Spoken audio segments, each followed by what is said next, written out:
merci Monsieur le Président, mes chers collègues. Au moment où nous nous préparons à subir nos premières vagues de froid, nous ne pouvons que nous réjouir de ce rapport que notre groupe votera, car il va permettre une baisse de 15% du coût du chauffage urbain pour les habitants de Rieux-la-Pape, et bien au-delà pour ceux du plateau nord, je pense notamment à ceux de Châteauneuf qui connaîtront une baisse qui avoisinera les 40%. Au moment où les termes du débat national sont souvent entre la fin du monde et la fin du mois, force est de constater que nous pouvons collectivement trouver des solutions qui concilient les deux.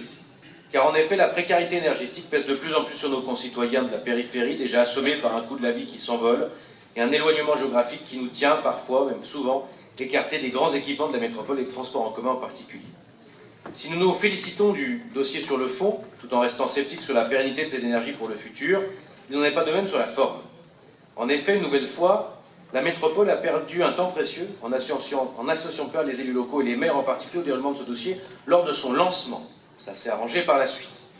À quoi bon créer une conférence territoriale des maires du plateau Nord si c'est pour surtout les rencontrer séparément sur un dossier stratégique qui nous est commun? Franchement, à part avoir fait perdre du temps aux habitants, quel était l'objectif de ce sujet? Fort heureusement, le tracé était discuté entre Philippe Cochet et moi-même, et à force de vous interpeller, nous avons finalement rejoint les discussions initiées par la métropole, mais disons-le, nous aurions gagné tellement de temps si nous avions été tout de suite associés. Une nouvelle fois, on peut se dire qu'il y a eu une tentation de mépris des élus de proximité. Cette tentation de mépris du terrain ralentit parfois les choses, alors qu'il suffirait souvent simplement de prêter l'oreille à ce qu'il se dit ici et là, et ce n'est pas la première fois que ce genre de choses arrive pourtant.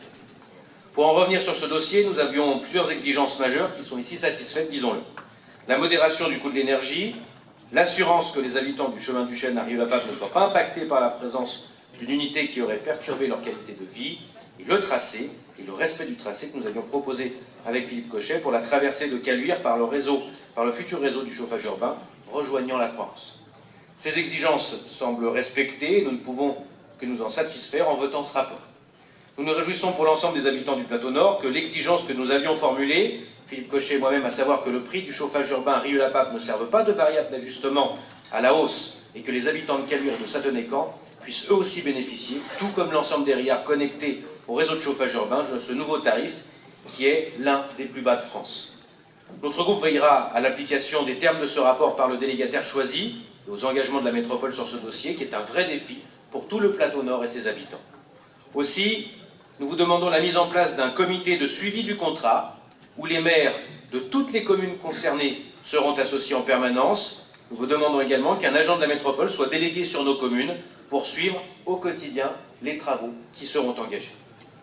Un prix bas de l'énergie ne doit pas signifier un moindre investissement dans l'entretien des réseaux, et nous y serons particulièrement vigilants.